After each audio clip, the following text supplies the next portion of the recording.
Hello, this is Storybooks channel. New videos are posted every day. Subscribe and click the bell. Maria sat on this sand, admiring the enchanting skyline of the Baltic Sea, sitting just like that. Maria was dressed in short athletic, almost men's shorts, dirty yellow in color, and the most ordinary black t-shirt sat cross-legged, resting her elbows on her skinny knees. Cold sand stuck to the exposed areas of her skin, absorbent cotton, and the illuminating wind blew her disheveled hair straight into her face. Maria came to this place whenever she felt her strength was running low, always when she needed a reboot and mental calming. Today had been a difficult day. From early morning and practically until lunchtime, she ran through various interviews where she was turned around, immediately recognizing Maria's peculiar past, where she was poked and prodded by the fact that the girl had no experience at all. Poked as one pokes a small, worn kitten with its muzzle. As a rule, a kitten does not understand what it has done wrong, no matter how hard and with how much enthusiasm it is poked. That's how Maria didn't understand. How could she get experience if they don't take her anywhere without it? But no one gave her an answer to this unspoken question, and no one could give her an answer. And she had no older adult relatives who could support her, at least emotionally. That's why now she just sat there, trying to abstract herself from all the problems, deeply breathing in the fresh sea air, sitting and trying to take away the feeling of awkwardness and even fear that had haunted her all today. Maria was only 19 years old, and she had not yet managed to get any education other than schooling. Immediately after coming of age, Maria had to move, like all the others, her classmates, from the orphanage to the home where she had grown up and where she had been formed as a person. The good thing is that she had a place to move to. The state provided her with a tiny one-room apartment on the outskirts of her beloved and native Finland. The girl was sure that she was not fabulously lucky. I bring up many of her friends. I study together with her and have not yet had time to provide housing. Maria would like to go to some college to study, or even better, a university. But she had no illusions about studying on a budget, although she had a state benefit. In addition, the apartment was already precious, and for utilities had to pay for themselves and a lot. Even with subsidies and Mars, his maintenance was also expensive. No matter how it went, it turned out that first you need to look for a job that would allow you to provide for your existence, and then to study at a correspondence or evening. That was the story of Mars. Maria found him on the day of his birth and immediately realized it was fate. A poor, obviously abandoned cat met her not far from the grocery store. All shabby, thin and wary, leaning on every passerby, ready to run away at the slightest danger, but still hoping for human support, it was obvious. Despair, pain, and the mute question for what? It was quite clear that before the terrible tragedy, his life had been quite prosperous in the best of times. Now there was a huge scar on the poor thing's back that had not yet healed when that fluffy fur had been mauled by unpleasant sorcerers. And there was a look of fear in her eyes. Maria just couldn't pass by this unfortunate sufferer. With her last money, she paid for expensive veterinarian's appointments, and, unable to part with the cat, kept it. So the fate of the girl was determined. Now she had to look for a job as soon as possible. After all, it was necessary to provide not only herself, but also a living defenseless creature that she so unwisely, giving in to momentary pity, sheltered. Since then, several months have passed, and Maria has had time to work at various and even unusual jobs. But for some reason, she never managed to stay long with a job as a hotel cleaner. She was simply fired without explanation. She was removed from her position as a beauty salon administrator. The daughter of her friend's daughter, her boss, needed this job. The job of a sales consultant was also not given to the girl. She was immediately kicked out of the place, realizing that she was too shy and could not perform their direct duties, namely to bore the few visitors to the expensive boutique. Maria also managed to work as a cashier at a gas station, but from there she had to lead by herself. Two bailiffs turned out to be motorists and colleagues.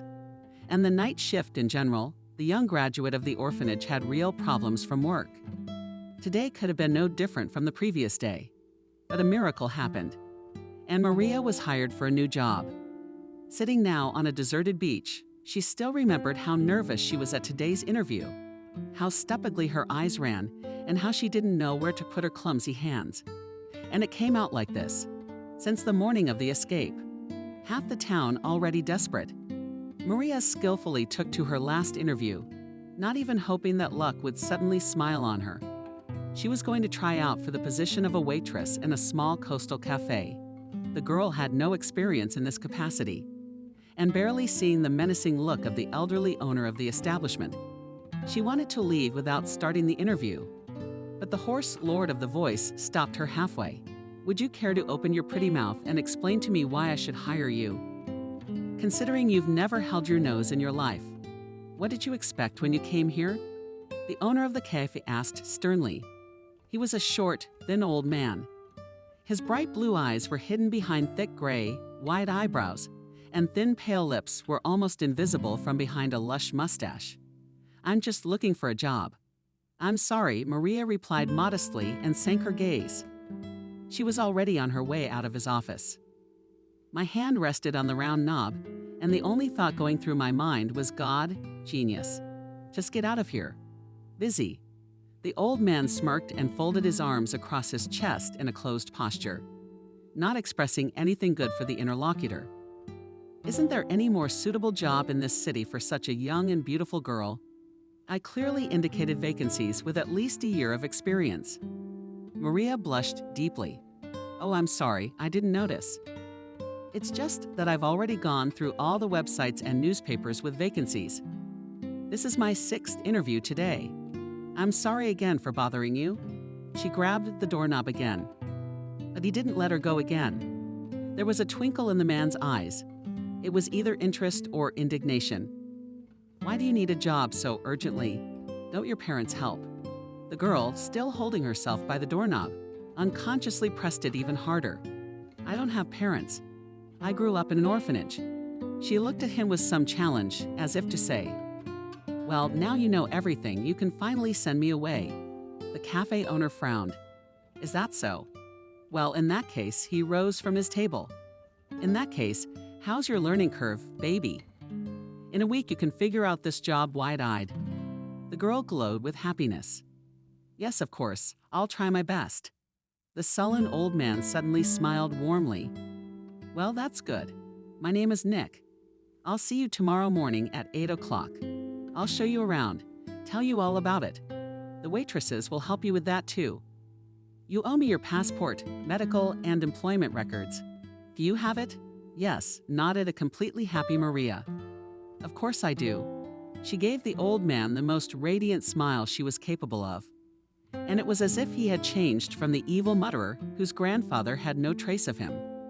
Now a handsome gray-haired man with a smile and slightly tired eyes was sitting in front of her. "Well, Maria," calling her by her first name, he tentatively accepted the resume. "Nice to meet you. See you tomorrow, and don't be late. I don't like lazy people or boring people. Don't worry. I'm used to getting up very early," assured him the girl, and left the cafe with a happy drinking heart. And left alone with himself, Nick thoughtfully nodded to some of his thoughts or memories. Picked up the telephone receiver, Topic risky apparatus, standing on his immaculately neat desk and dialing a number, said to his invisible interlocutor, "This is orphanage number 27. I'd like to speak to someone from the administration." "About what?" "About one of your graduates?" "Yeah, okay, I'll hold." Sure." And Maria, having spent about 40 minutes on the embankment, returned to his home, having passed in order to save money 4 kilometers on foot, and burst into the apartment with a triumphant exclamation. "Mars, Mommy is already home." Fluffy, well-fed cat lazily pulled up gracefully, came out of the only room. Black gray neck glistened, and yellow eyes were still half closed. Seeing that the furry lounger had passed all day waiting for his mistress, he glanced at his mommy, gave a short poke in greeting, and rubbed at her feet. "Hello, hello," she rubbed the cat on the head. "After all, now you cannot say that you were once skinny and plush. Look at this, a man in full bloom." Laughing, she lifted the cat into her arms. The one didn't even think of resisting and parted like Kissel in the arms of his savior. gratefully silent. "And I have a job," triumphantly told him Maria. Yes, I've been hired." She turned the cat to her face, taking him under her front paws. Mars immediately twisted out of her arms and skipped briskly towards the bowl. He squawked loudly, as if complaining that he hadn't been fed in at least a week. The girl smiled warmly. Yes, my good man. I need a job to feed you." She followed the cat into the kitchen and opened the refrigerator, pulling out a bag of power food for her pet and a small red-green apple for herself. One would have thought that the girl was on a diet, so she was restricting herself from dinner. But unfortunately, she had no money for more substantial food. Everything went to feed this sick, voracious creature. Maria didn't regret it one bit. So much for the trouble. Having finished the base of the apple and leaving only a couple of seeds from it, Maria began to prepare for tomorrow. She ran to the shower, twisted her short hair into simple rubber bands, and began to sort out her unpretentious closet, intending to look her best. She wanted to really shine. Late at night, Maria lay in bed and twisted from side to side without stopping. She couldn't fall asleep, and her mind was spinning with all sorts of frightening thoughts. What kind of team is there? What if I don't succeed? What if I'm cheated? And if to stir her consciousness, the questions did not stop and did not let her sleep. The first day of work, it's the most important one. She finally fell asleep, she thought. It wasn't until the morning. But contrary to Maria's worries, her first day at work went smoothly, even though she wasn't allowed to see visitors yet. But she had already gotten a full understanding of the workplace. Nick seemed like a real bitch to her now. He was muttering to himself every now and then. He noticed even the smallest flaws in the work of his subordinates. And when Maria was already sure that she would not see this job as her ears, the owner of the cafe praised her. He said that she did a great job, and very soon will be able to start a real job with official enrollment in the staff. Maria was not told this rata because Nick promised a decent salary and hinted at possible tips, which she could dispose of at her discretion. The amount that the owner of the establishment named, she had never held in her hands before, and that was for a month. In the other jobs, Maria received at most half of the sum quoted. But not everything was as good as it might seem at first glance. The collective, in which Maria was destined to work, turned out to be not exactly pleasant. Of course, some of these people were quite nice and kind, and some, to put it mildly, they were very peculiar personalities. Adriana, for example. The manager of the cafe was a low-slung, stocky, tightly bunched, middle-aged woman. Her face was pleasant, well-groomed, her manner polite. But all this was only at first glance. If you talked to her closer, it and the new girl Adriana pulled Maria's hand, and she almost dropped the tray shaking in her hands. "Are you deaf?" "No," Maria answered quietly. "Why?" she also asks. "Look at you. Doesn't anything embarrass you?" Puzzled, the girl looked at her hands at her clothes. Then she shifted her gaze to the half-empty hall at this time of day. Most of the tables were vacant, and bored girls and waiters were either flirting with the bartender on duty or scattered in corners in the back room, immersed in their smartphones. "Please tell me straight," Maria finally pleaded. "What am I supposed to notice?"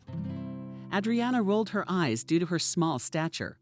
She was looking down at her charge, and if you couldn't hear their conversation, you would think from the outside that it was Maria who was reprimanding her boss as a subordinate. That was the thought that occurred to one of the waitresses bored nearby, and she even shook her head to chase it away. It's an obsession. "Wow, Glitch is amazed." She said to herself, "You could use one of those, couldn't you? Look at you." Adriana, meanwhile, looked at all our girls. They all look like real models. It's important for business. The visitor should be pleasant to look at those who serve him. "What are you?" She carelessly grabbed the unfortunate girl by the edges, her long t-shirts brightly adopted. "Where did you find that rag in a dumpster? How could you dress like that? I'm asking you." Maria lowered her gaze again and examined her clothes once more. She was wearing thin black tights and her most favorite t-shirt with a funny cat face on it. She burst out nervously. Nick had said I would wear a uniform, and until they gave me one, I dressed as best I could. Adriana seemed to boil over with anger. "I couldn't do it well. tastes absolutely nothing. And at the same time, go take a look at your face. She waved a small, full hand in front of Maria's face. Besides, you need to grow your hair out. You look like a kid. And learn how to do a proper makeup. Ideally, of course, a nose to the forehead. What did he see in you? Oh, of course. How could I forget? Poor, poor, poor orphan. Squeaky, cool, theatrical voice stretched Adriana. Ah, it's disgusting to watch. And the manageress, deliberately hitting Maria with her heavy shoulder, went away to the back rooms. And the newly appeared waitress, and a lump came to her throat, put the tray on the table and ran to the restroom. There she washed her face with cold water and dared to look at herself in the mirror. In the reflection was a young, quite pretty girl, quite short haircut. Beating all the big nicknames of hair was gathered in a small ponytail on the top of her head. Since the hair was short, in the ponytail was able to gather only a small part of them, and the rest of the cheerfully fluttered and were free from the multicolored shrinking rubber band's large green shade. The eyes hid behind hollow and long, naturally dark lashes. The plump lips trembled, giving away Maria's last efforts to hold back from finally bursting into tears. She turned in profile, wiggling her nose. It was indeed slightly larger than average. It was a beautiful, large nose with a slightly noticeable gorilla. Maria's favorite kindergartners had always told her it was a real Greek nose. The guys, classmates, speculated in jest that she had maybe Georgians or Italians in her ancestry. But all these insinuations quickly stopped already in the 6th grade, when from a small, ridiculous girl, Maria began to gradually turn into a fragile teenage girl. Her unusual beauty silenced the evil tongues, and their owners to seek reciprocity in the first love. Generally speaking, in general, Maria has never been complex about her appearance.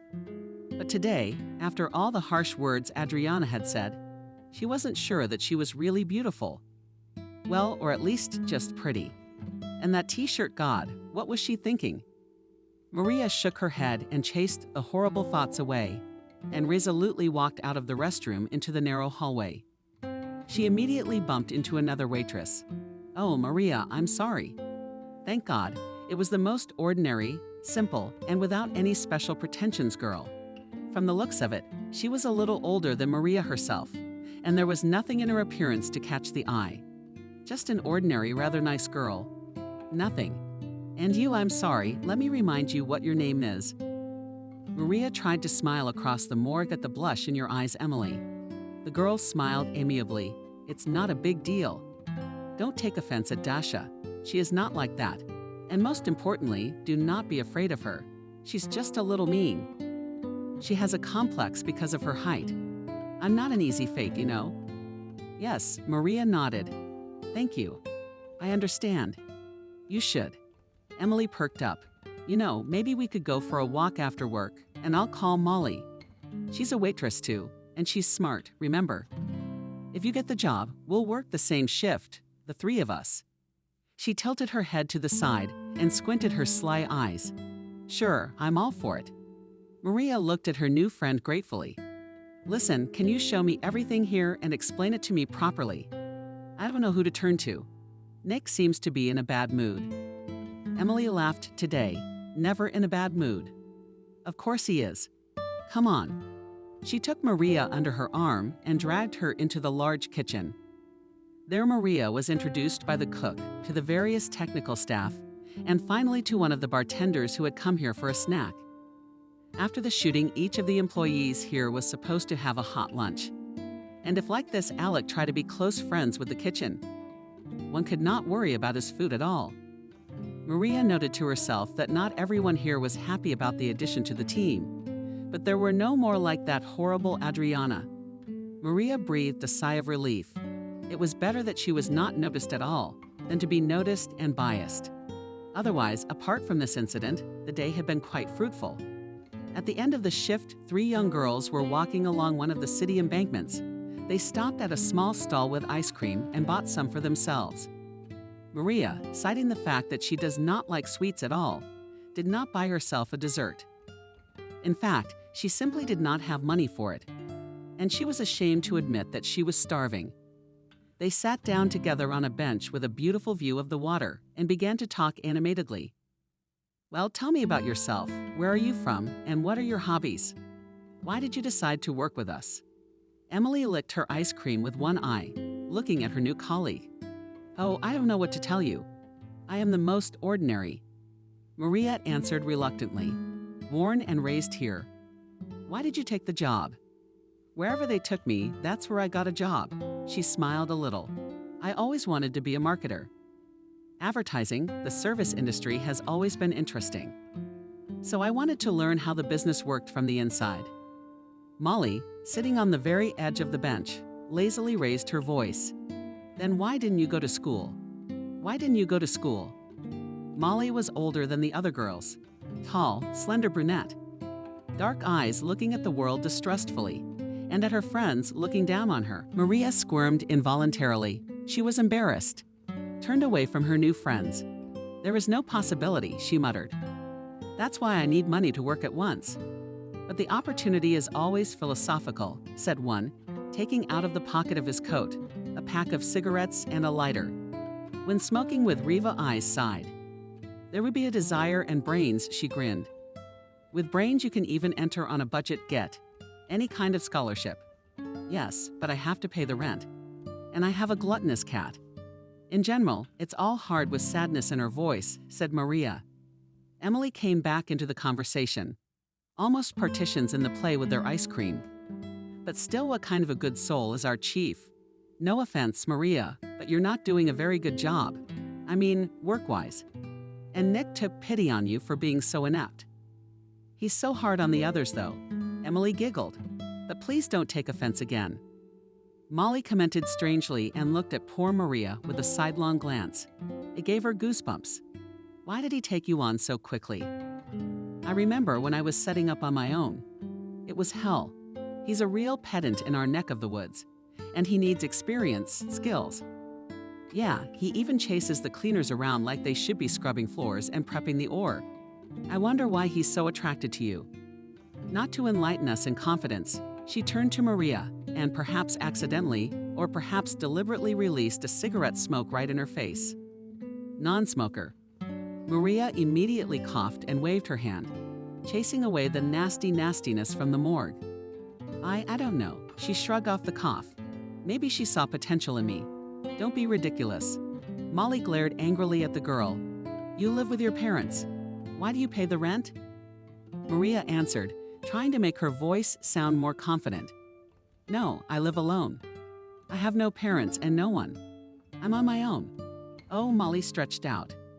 That makes sense then. Poor orphans. Maria was taken aback. She had never been reproached so often in her life. Her lack of family, as she had been today, as if it was her fault, as if her orphanhood was somehow her advantage. So, she asked, almost defiantly, I'm worse than anyone else because of it. Did I react faster? No, of course not. What is this nonsense? You misunderstood Molly. She threw a judgmental look at her friend. Oh, calm down, both of you. Lazily muttered Dimka. I didn't mean anything wrong. It just explains such an unbelievable zeal for you, dearie. He's one of yours, too. What kind of ours are they? Maria asked. She was already seriously angry, and in such a state she was ready to fight to the last drop of blood, defending her good name. Of course, she immediately realized what Molly was getting at, but she wanted her to be embarrassed and explain her words. From the orphanage. Not the least bit embarrassed, Molly shrugged. That's why he took you in right away. You told him you were an orphan. I did? Maria marveled. Emily seemed surprised, too. How did you know that? From the camel. Smirked contentedly at the deal. I know a lot of things. You just have to pay attention. She tossed her cigarette butt into the trash can and pulled on a 6, rose to her feet. Well, come on, I've got to go. That day, Maria was very surprised to learn that her boss had grown up in an orphanage. It had always seemed to her that children without parents were unlikely to succeed in life. It seemed that those like herself were not capable of anything more than a simple average life. One day, one of the tutors said something to them, all that stuck in Maria's memory for years and years to come. He said, don't get hit and go to jail. and your life is already a success. Remember, it will be much harder for you not to give in to temptation than for everyone else. Then Maria thought with fear that her life was probably doomed in advance.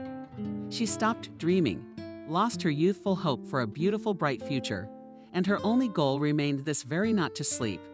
Maria didn't even hope for a more favorable life, not until she met Nick in person. He was quite successful. Although the girl did not know how exactly her boss lived, whether he had a family, children, what does he do besides his main activity? But she was sure, this is what success looks like. Yes, he was sometimes quite rude, cynical in statements incredibly demanding. I mean, he had his own cafe. He's an orphanage boy. He managed to become the owner of his own business, the boss of a rather large team. After this message, Maria had a deep respect for the chief. From now on, no nagging from him could not break this strong feeling of hers. He became her ideal model, a living proof of the fact that even an orphanage orphan can achieve something worthwhile in life thanks to him, because of the mere fact of his existence.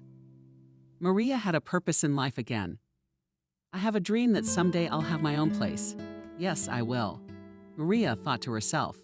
I lie in the arms of my favorite cat before going to bed. Her days of labor were changing one after another. The girl, engrossed in her new and promising, as it seemed to her, work, almost did not notice how the days flew by, how the seasons changed. She greedily absorbed all the information about the restaurant business, with interest, watching how her boss works. Although Maria was the simplest waitress, she tried to delve into all the intricacies of this activity. She closely followed the work of the cooks, tried to discreetly observe the harmful manager of the institution, watched how masterly work bartenders. She wanted to understand how to manage her business competently, to understand and learn this skill. The girl's salary was more than decent. Now she had enough for both the cat and herself. Although she didn't spoil herself with anything like that. Sisma Tolsta is accustomed to be satisfied with little expensive clothes, did not buy for food. Did not spend a lot, even a new phone was not in a hurry to buy. And only Mars invariably received all the best and regular examinations by a veterinarian. The life of our heroine was gradually getting better, and she even began to save money, hoping in the near future to enroll in the correspondence department of a specialized university. Someday dreamed of her, and she will be able to open her own establishment and a small cafe or even a restaurant. Although the girl was sometimes afraid of Nick, but she learned a lot from him. In fact, he was not as strict as he wanted to seem at first glance. Yes, with the staff he was tough, nagged, told off, noticed all the little insignificant missteps. But in rare moments, when Maria happened to be with him for some reason, then Nick Dober calmed down. He was happy to share his knowledge with the girl, seeing how she was drawn to it and eager to learn something new. He was happy to notice how she differed from the other waitresses and saw in Maria's big eyes a true, genuine interest in her work. While her co-workers were rushing home to finish their shifts, Maria was always ready to stay longer and help others if needed. She worked tirelessly, trying to improve everything around her. And after a few months, Nick himself began to consult with the young waitress in some matters. For example, it was Maria who advised the man to introduce a seasonal drink in the menu, which could be obtained for free. After the 5th visit to the cafe, the girl herself took the initiative to advertise the place on the internet. She created a page of the cafe in social networks. Not to mention that every day, passing by a small field, Maria brought a bunch of fresh flowers to work and beautifully decorated the central window. Noticing that the customers were attracted by the unusual interior, she persuaded the owner to buy some small things at the town flea market and arranged and hung them in the hall herself. Then they sewed new curtains. Then there was no end to the various innovations organized with Maria's light hand. At first, I just grumbled squeamishly, more for show. What else did that girl get into her head? And already spend a fortune on the restoration of this junk, which she calls, and vintage chairs. But gradually, there were many more visitors, and Nick was now often in a state of deep satisfaction. But who would have thought it would quietly and humbly turn out to be so creative? More than once and more than twice. The old man praised himself for such a valuable acquisition, smiling into his fluffy mustache and peering contentedly at the provoking waitress. Once in one of the most usual working days, there was another usual for Maria clash between her and the manager. Enraged by something, Adriana quickly moved towards Maria's side. Her eyes were burning with anger and her hands were clenched into fists. Hey you! Come here!" angrily hissed the manager to the gentleman. What did Maria think this time? She was already so used to the way Adriana behaved that not one of that pile of hurtful words that the manager functioned with didn't touch her in the slightest anymore. Oh, and it was obvious that she disliked Maria far more than the rest of them. Why didn't that question have a coherent answer? Perhaps it was some unconscious dislike, or perhaps something else. Figuring out the reasons for her constant discontent, Maria had no desire. What's wrong? Maria lowered her voice, fearing that one of the visitors might overhear them. "The customers are complaining about you. I'll fire the hell out of you," shouted the manager, not paying attention to the surprised customers. That with surprise stretched Maria, complained about her. "That can't be right." "Who? When? I don't believe you," she said firmly, and added, "By the way, you have no right to fire me. That's Nick's responsibility." "We'll see about that," Adriana whispered quietly. "Those 3 men you served last night, that's who complained about you. I'm gonna tell the chief, just so you know. If I don't, he will. He won't worry." Maria's thinking, what other men? What could have been disgruntled? She went through in her thoughts all those visitors that had served yesterday and could not understand who exactly she was talking about. Everyone seemed to be satisfied, she thought, and she was generally right, that satisfied customers could be identified by one simple criterion: the number of tips. Maria invariably left much more for the tip than was left. This she, and annoyed, and even pissed off sometimes her colleagues. But what was she to do? Perhaps it was because she was a little more friendly and a little less arrogant. Trying to remember who Adriana might have been talking about, she suddenly realized for sure it was the same drunken idiots. Last night, just before the cave closed, 3 dubious-looking men had piled into the room. Maria immediately realized that they were already well drunk.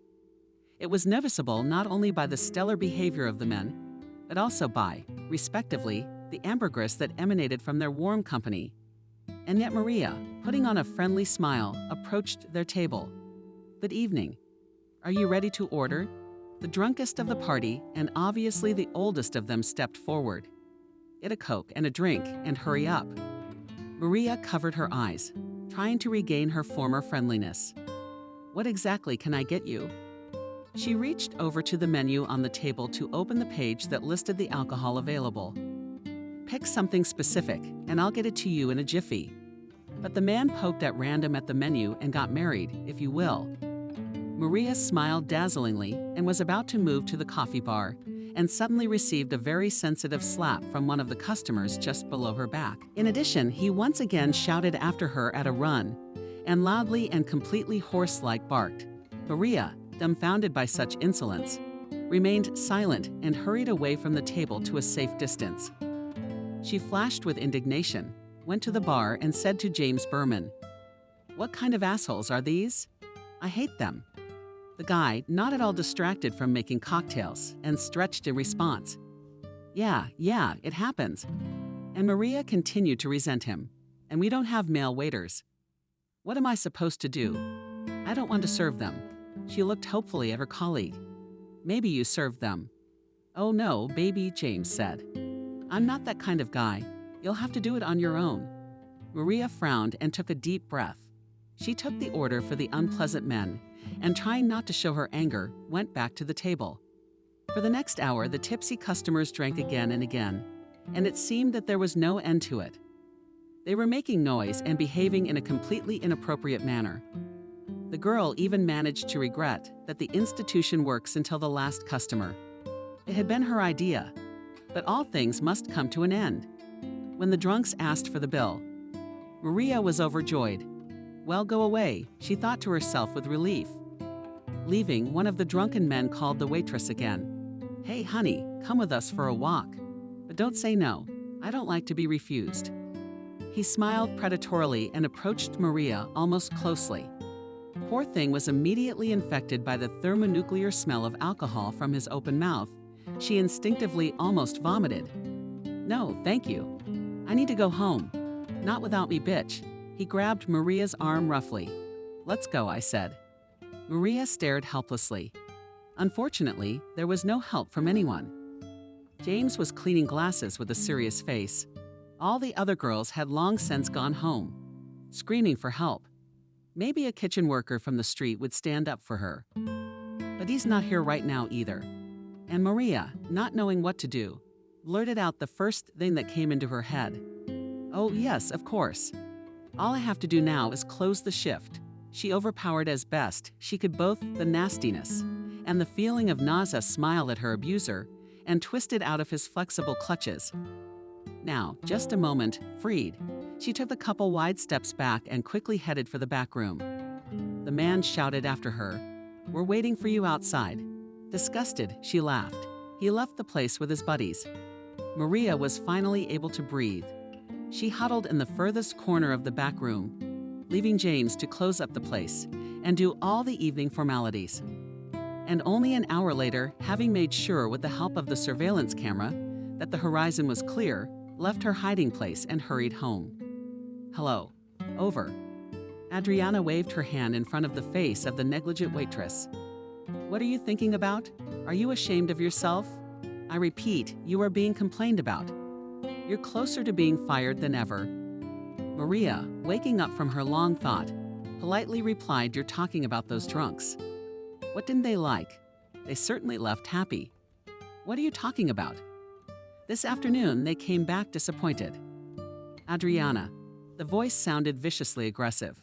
The waitress asked in surprise today. "Who does that?" "This is the first time I've heard of such a thing, to come back with a complaint only the next day."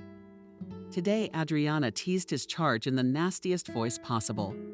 It was today that they came to file a complaint. They said our waitress cheated them. What do you say to that? Maria looked up and firmly looked the manager straight in the eye. For the first time in a while, she was ready to fight back against Adriana. "Look, you're on to me now. I have served these people with dignity far better than they deserved. All my own. I performed my duties to the highest standard. But do you really think you have the right to demand that I go with them to the middle of nowhere? That's absurd. My only deception was that I came back from their persistent solicitation of a certain nature. You seriously think that's grounds for dismissal?" Maria's eyes threw real lightning. Adriana puffed angrily. "Why did you agree then? Why did you promise? It's irresponsible." Shouted, she suddenly squeaked to the left, as if Maria herself had been deceived in the best expectations. "I was just defending myself that way." He grabbed my arm. I didn't know what else to say or who to turn to for help. Maria thought to herself, "Where were you at that time?" Adriana was embarrassed and looked away. And then a man came from behind. He silently approached the arguing female employees. And it happened that only Maria noticed his presence. Adriana continued to fiercely shove her subordinate. One must work in such a way as to give oneself completely to one's work. "Where have you been? I don't concern you anymore. I come and go as I please." "I see." At these words, the supervisor standing behind her curved his lip and frowned unhappily. And Maria smiled contentedly at his reaction. But the furious manager simply didn't notice it. She continued, "And here I would go for a walk with them, if it is important for work, that it was difficult for you to spend the evening in the company of men. And now I have to deal with disgruntled customers. I will fire you today." Adriana, your reaction to Maria's perfectly appropriate behavior. I am unpleasantly surprised. The chief's menacing voice behind her back had the effect of a bomb going off.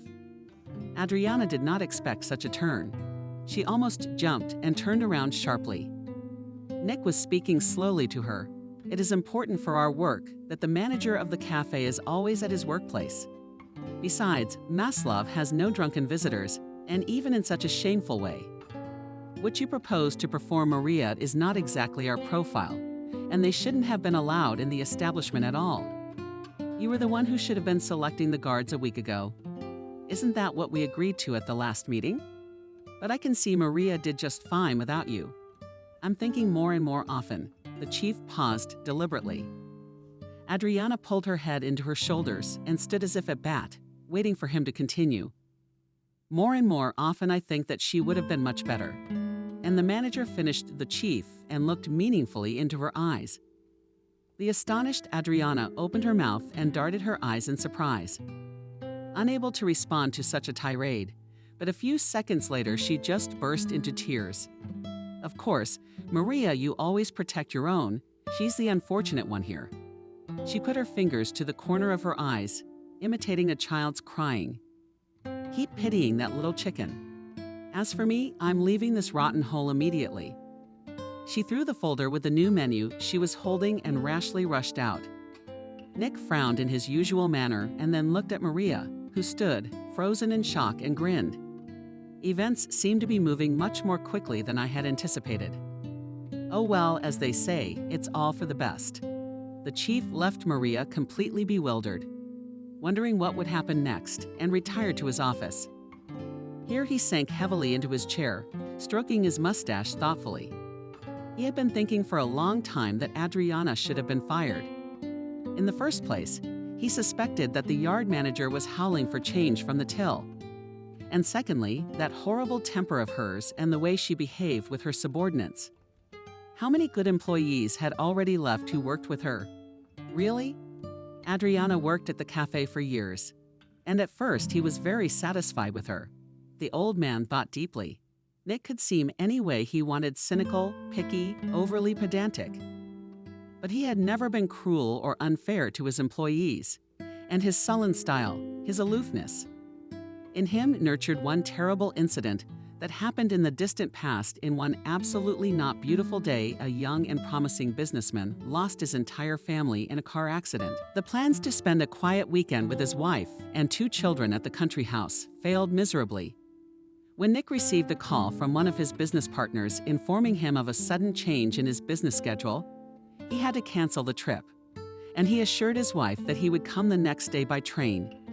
And they let them not deny themselves the pleasure of warming themselves in the spring sun in close proximity to the bay. So the family went by car without him. Toward lunchtime, he received a call from the emergency services that there had been a terrible accident on the bridge. None of his family survived. His wife and 8-year-old son died on the spot, and his 16-year-old daughter was rushed to the hospital the next day. That's how he lost all his loved ones in an instant. Failure has haunted him ever since. A once thriving business languished without the attention of its owner, and an entire chain of successful restaurants was run over by fast food giants. And now at the end of his life, he was just a miserable old man, still unmarried, childless, and disillusioned. All he has left is the small waterfront cafe he was the first to open. A 3-room apartment in the center of Finland and a long-abandoned house on the shore of the Gulf of Finland. He had already given up hope that he could be happy again. But then, at the very end of last summer, this young shy girl came to him for a job. She reminded him so much of his dead daughter. Nick turned on his computer, opened the video surveillance screens, zoomed in on the central hall, and looked at her closely again. This girl is so fragile and so strong. She too has had her share of suffering in this life, just like him, who himself had lost his parents as a very young child. His father died in the early days of the war, and his mother died of cholera in evacuation. Now it seemed to him that his fate and that of this young girl were somehow connected. Why had she caught his fancy? Maybe it was just senility behind the brackets. But sometimes it seemed to him that this Sorokin had the soul of his dead daughter's smile. His Marinka was smiling the same way. God, he seemed to be going crazy. He stared at the images on the screen again. Maria was taking orders from another customer and chatting cheerfully with them. He smiled involuntarily, looking how haughty she was. At first, the couple relaxedly discussing their choices with her. It's always like that with Maria. It's like she brings out their best qualities in people. It seems that he has finally made this important decision for himself.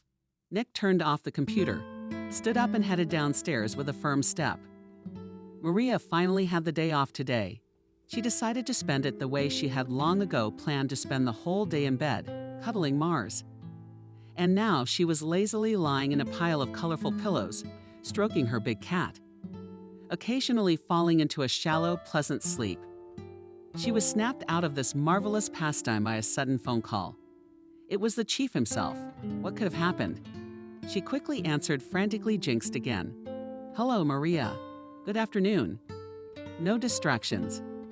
Han's calm, slightly husky voice always had a calming effect on her. "No, why?" replied the girl, assuming an upright position. "Is something wrong?" No. What do you mean?" "Yes. Can you come to work right away?" "Next week, I'll make up for your lost day off." "Oh, well, yeah, sure," Maria said. "I'll be right there, Nick." She started packing before she even finished the call. 40 minutes later, Maria rushed to the cafe, confused in her own thoughts. Does he really want to fire me? With apprehension, she thought. I don't think so. He promised to make up for the day off.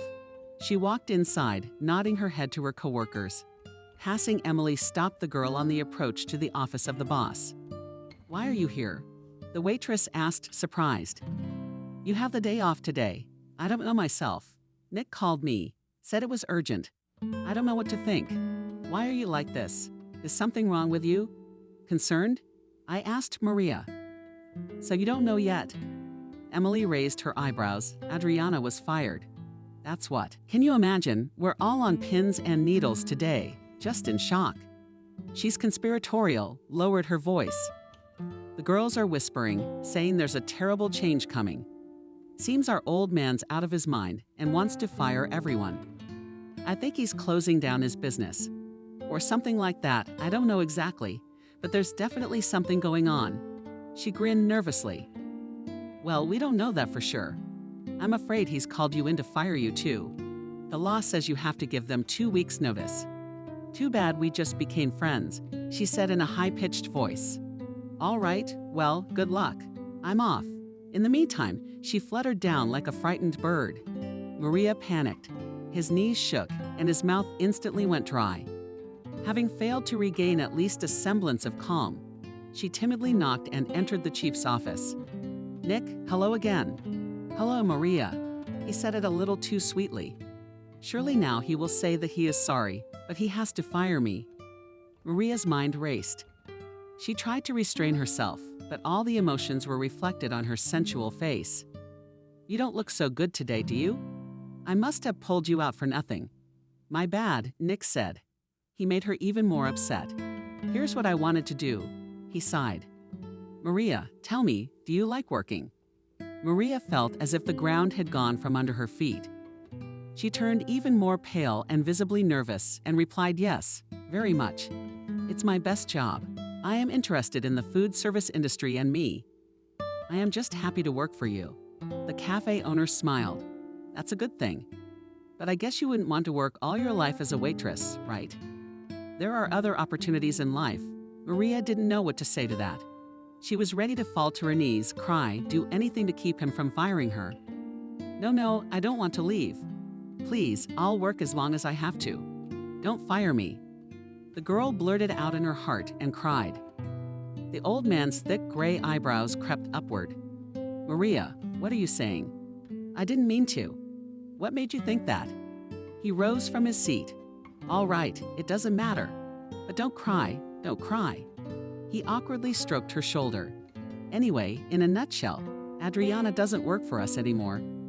So I'm going to offer the position to you. How do you feel about that?" Maria pulled her tearful eyes out. I don't know what to say. She just couldn't believe what was happening to her simple waitress and the position. "I'm the manager." "Thank you. Of course I'm in. I mean, I'm so glad." She wanted to throw herself at the old man's neck, but she was just in time to be yanked out of the chain of command. "Oh, great." Chief, with a loud clap of his hands. "I know you're already aware of your future duties. I've seen you watching Adriana closely, flipping through magazines, trying to do many things for her when she's away, and all the other things you've done for my establishment. I'm very grateful. I can't talk pretty, though." "You're welcome. Let's go." And the old man grabbed her arm with determination. The whole team has been warned in advance by their boss. Already gathered in the kitchen of the cafe for such news, which he was about to tell his employees. He even told them to close the establishment for an hour. Unprecedented business. May I have everyone's attention, please?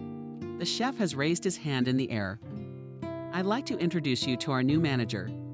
He paused for a moment. You all undoubtedly know this man well by now. He looked around at all his employees, including Maria, who stood modestly next to her colleagues. Maria, please. The host nodded to Maria with a gesture indicating that she should step forward. The waitresses, cooks, and bartenders looked at each other in amazement, and none of them could utter a word. Suddenly, Molly, standing behind everyone, stepped forward.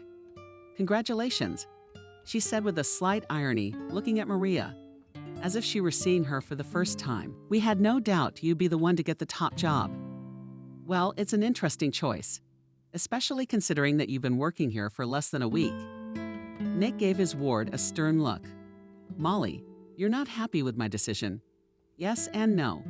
Nick, not the least bit embarrassed, she replied and looked fearlessly into the eyes of her boss. I hope you won't regret your choice. Then Emily gave her high-pitched voice. Maria, what a good girl you are. Congratulations.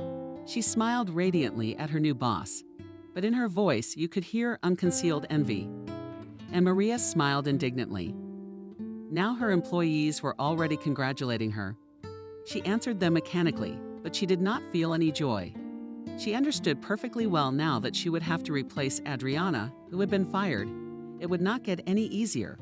I think they all hate me now, she thought wistfully. And so the new position came out, adding Maria and new problems. Even those who used to be on good or neutral terms with her started treating her completely differently. She was definitely envied. There were murmurs behind her back. She was discussed behind her eyes. But no one said anything in the open. And what could they say? Maria had earned her position in a completely honest and correct way. And they had nothing to reproach her with. Now she had more work, but her salary became even higher, and she could afford something she had never dreamed of before. She could, but did not allow money, continued to save, dreaming of the time when she could put them in real business. Thus, everything went its way. On one of the most ordinary working days, Maria was finishing preparations for a big banquet. One of the local rich men had rented the whole cafe for the whole day, having decided to celebrate his girlfriend's birthday in a big way, so to speak. Maria prepared everything perfectly, as always. All the requirements of the customer were fulfilled, and now she was already sitting in her corner near the bar, watching from there how the planned banquet was going on. Well, rich people know how to party hard.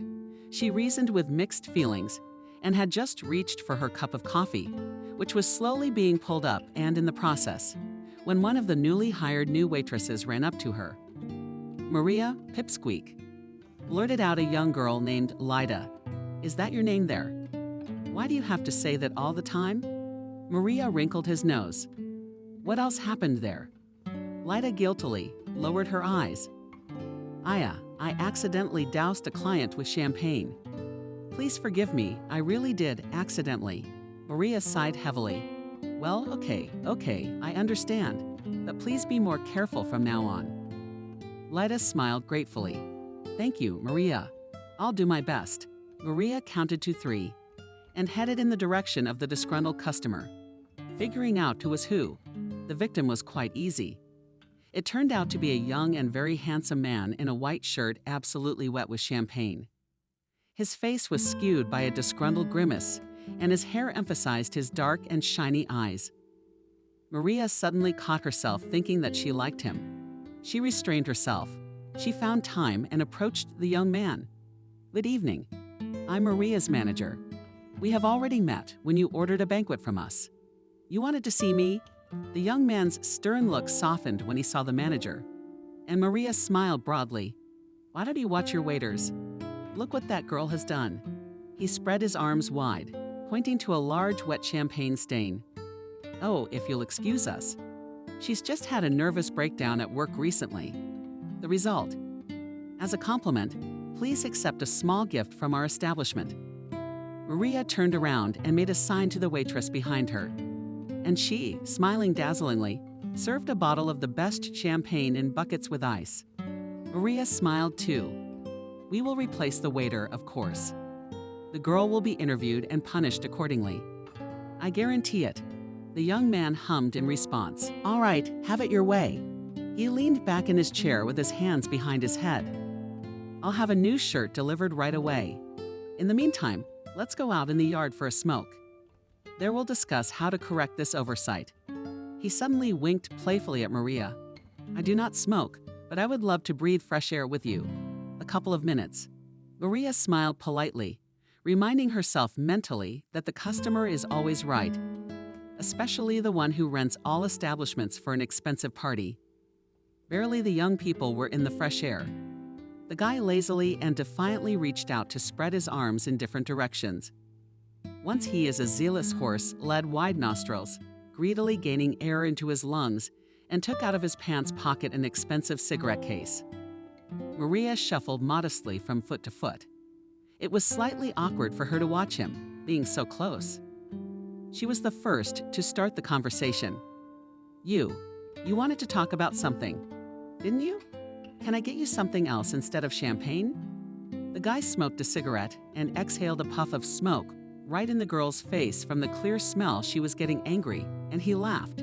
Excuse me, Maria, but how about this option? I generously forgive you the ruined shirt, and you, in turn, go on a date with me. He waited, looked at the girl. Maria, on her cheek, became words of embarrassment. She lowered her eyes and kicked with the toe of her shoe. A tiny pebble lying nearby. Wait, you rented our cafe to celebrate your girlfriend's birthday, right? Didn't you? Your girlfriend's last words were deliberately emphasized. The guy laughed even harder and took a step in her direction. So what? He fixed a strand of her hair in a masterly manner. By the way, I liked you right away. Of course, I remembered you. Maria was visibly nervous. She tried to find the right words, but he beat her to it. So, lowering his deep velvet voice, he took her hand in his large, warm palm. You're going to be my girlfriend. Turning Maria's pink palm, he kissed her dusty one lightly on the side, while looking intently into Maria's eyes. And here are Maria melted like ice cream taken out of the freezer and forgotten in the kitchen. Even when ordering the banquet, she noted the attractive beauty of this guy, his brutal masculinity. Rough and risky, but very attractive features of his tanned face. Maria seemed to float on the wave of her feeling. In a flash, he pulled himself back and mentally scolded himself for such nasty thoughts. His girlfriend is the one she's waiting for. It's her birthday today, and I'm disgusted with myself. She took a step back and said confidently, no, you can't do that. After all, you already have a girlfriend, don't you? The guy raised his eyebrows in surprise. So what? She will understand everything perfectly well for her. Don't worry. He held out his hand to Maria on Italy. And I understand you already have a boyfriend. Or are you married at all? That's not an obstacle either, by the way. He stared into her eyes again, and then suddenly pulled her to him and gave her a long, demanding kiss on the lips. Maria felt the ground fall away from under her feet. The last time she had experienced such a pinching feeling was a long time ago. She had been about 16 then. She made an effort to pull away from her vis-a-vis. Lori, you're wasting it. She stammered, unable to find what else to say to him. But after a short interval, added almost with despair, it's just all wrong. Lori hummed, pushing the corners of his lips down. Grinning, he looked at Maria with a new appraising gaze. Look, have you ever even had a boyfriend? Maria was embarrassed. Well, no, she was especially embarrassed for the rule of taking her hair behind her ear. Why? Lori's eyes rounded in amazement. He seemed to be in complete shock. Are you serious? I mean, never ever. In every sense. Maria, unable to contain her smile, giggled softly. Yes, you got it right? Never. In every sense. Well, you give him a ruse. The young man whistled. All right, I'll forgive you.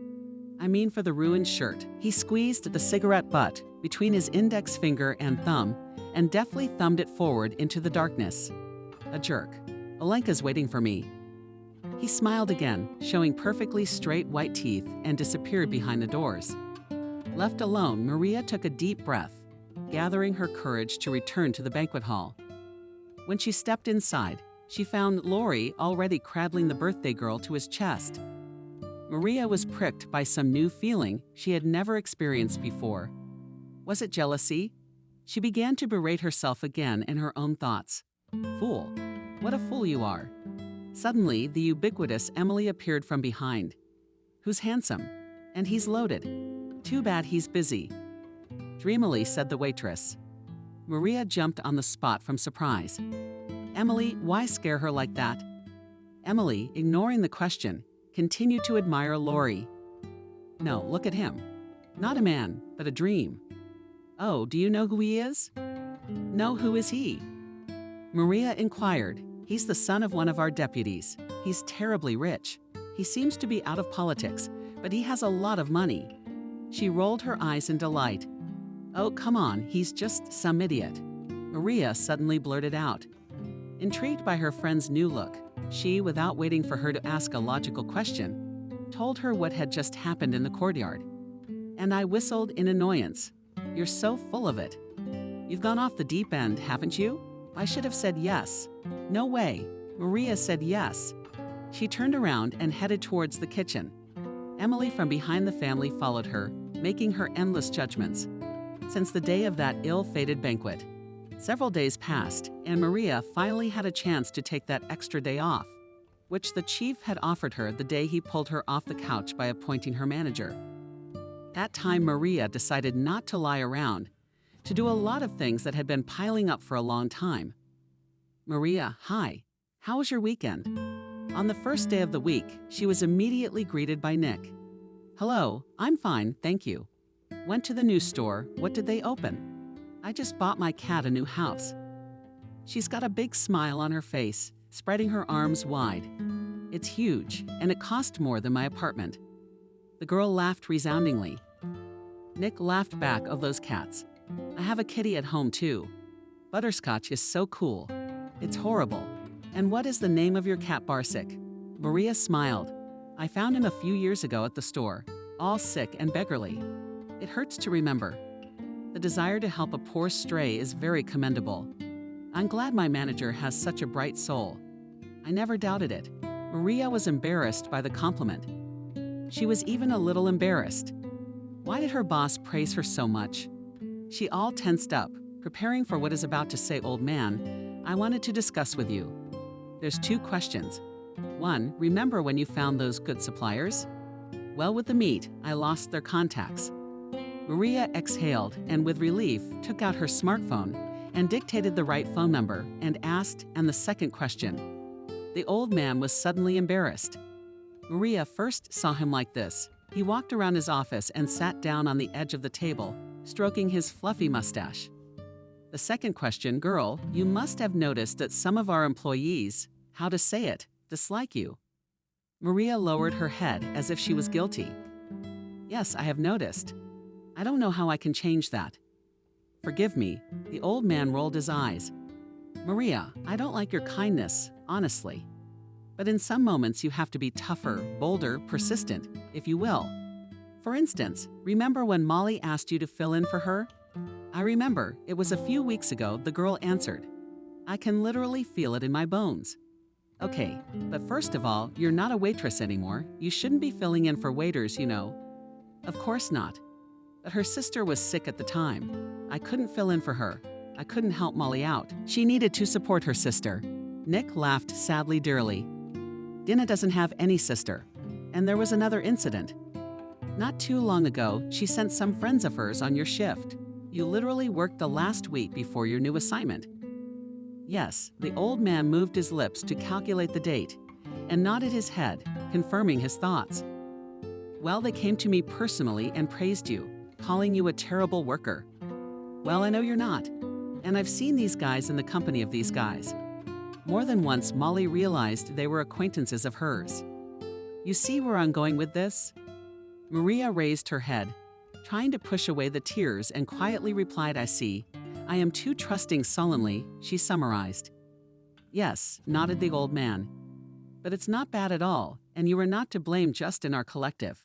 And in general in life, you have to be a little tougher, even more cynical, you know? People, unfortunately, most of them are not as soft and fluffy as we would like them to be. Anyway, just be on your guard, sweetie. I will. Maria smiled gratefully at her boss. I got it. I'll do my best. Thank you for the advice. Well, I'll be off. I have a lot of work to do, of course. Go on. The old man sat down at his desk again, pulling out some papers from his drawers. Maria went out into the hall and almost crashed into the elite. A young waitress ran with all her legs. Maria, Maria, I'm just looking for the goalkeeper panting and the girl there asking for you go quickly. Who? Maria asked with a sigh, suspecting that again came disgruntled visitors, but she followed Lida's gaze and marveled next to the bar stood Laurie himself and smiled at her with a full mouth and held a lush bouquet of scarlet roses. Noticing the girl's gaze, he waved to her. Maria, how glad I am to see you. Theatrically, he said and bowed slightly, standing next to her. Lida jumped a little on the spot. Unable to hide her emotions, she quietly. Maria, how lucky are you? How do I envy you? I'm at work for everyone. Maria suddenly barked at her Maria and the impressionable Lida. Dumbfounded, she had never heard the always kind and helpful manager snapped at her like that before. Laurie from Bolivia laughed when he saw the scene, and then came closer and held out a bouquet to Maria. And this is for you. We can talk. Maria preferred to retreat again to the patio away from prying eyes and ears, and nodded to him in agreement. Outside, Laurie was at it again. Well, he switched from heels to toes, and I broke up with Alina. He broke the big news. Now you're ready to go out with me. What do you mean you broke up? Is that because of me? Maria looked at the guy with such hope that he couldn't help smiling. Who else would Queen Victoria be for? You, of course. So you're ready to go on a date with me? Maria repeated his words, running my mind over my prospects. Laurie is richly handsome, successful, and really likes her. Isn't that a real fairy tale? She feverishly pondered over the information she had received. He broke up with her because of me. It's just like in the novels. She smiled at her own thoughts, but another, more down-to-earth one immediately popped into her head. If he broke up with her so easily, with that glamorous beauty, won't he break up with me just as easily? Joyful light immediately went out in Maria's green eyes, which did not go unnoticed by Laurie. Maria, why do you even want to? He was genuinely surprised. Well, I don't even know. It was so sudden and quick, she answered, and in her mind recalled the recent dialogue with her boss, always be on guard. She remembered Nick's words that the guy laughed, showing off his dazzling teeth quickly. How did you want it to be? When is it okay to ask you out on a date? After a year of dating? Oh, stop it already. It's just a meeting. A walk. Call it what you want. If you don't like it, just walk away. Here Maria, though doubting the rightness of her choice, gave up. Feelings and emotions outweighed. After all, this man was so beautiful and so attractive, and reason can wait. After all, she wouldn't have to live alone forever. She gave him a flirtatious smile and nodded. All right then. Laurie smiled victoriously. Great. What time do you finish everything? I'll pick you up. Ciao. He gave her a casual peck on the cheek, waved, and left. She didn't have time to dress up properly, so she quickly ordered from the marketplace the first dress that caught her eye. And in an hour, the courier brought a couple of sizes to choose from. Arriving by 7 o'clock, Laurie whistled and raised one eyebrow when he saw her in the outfit. Look, you look shocked, shocked. Maria smiled and blushed lol at the compliment she received. She was very pleased with his praise. Laurie sat her on the front passenger seat of his luxurious sports car, closed the door, and himself literally jumped behind the wheel. The car made a noise like a beast and in 1 second took off from the place. Maria literally squeezed into the back of the seat. Well, as a satisfied Laurie looked at her slightly mockingly. She didn't. No, it's fine, Maria assured him. But all she could think about at that moment was how they could avoid an accident at such a breakneck speed. Laurie hummed contentedly and gave the car a little more gas. How did they get to the restaurant? She remembered very vaguely. In the dense traffic, his low car was maneuvering, so that the lights of street lamps and headlights of oncoming cars merged before her eyes into glittering ribbons. At one point, she even covered her eyes so that she couldn't see it all. But Lori didn't care. And now he was opening the car door for her. "Get out. What are you sitting there for?" Maria gave him her cold, thin hand and awkwardly stepped out of the car. Is she really across town by the bay? Oh, there's that expensive, famous restaurant. Oh, come on. Her head was spinning and her legs were showing. If he always drives like that, and she wouldn't go with him again. But Lori took her exclamation as a compliment and literally inflated himself with pride.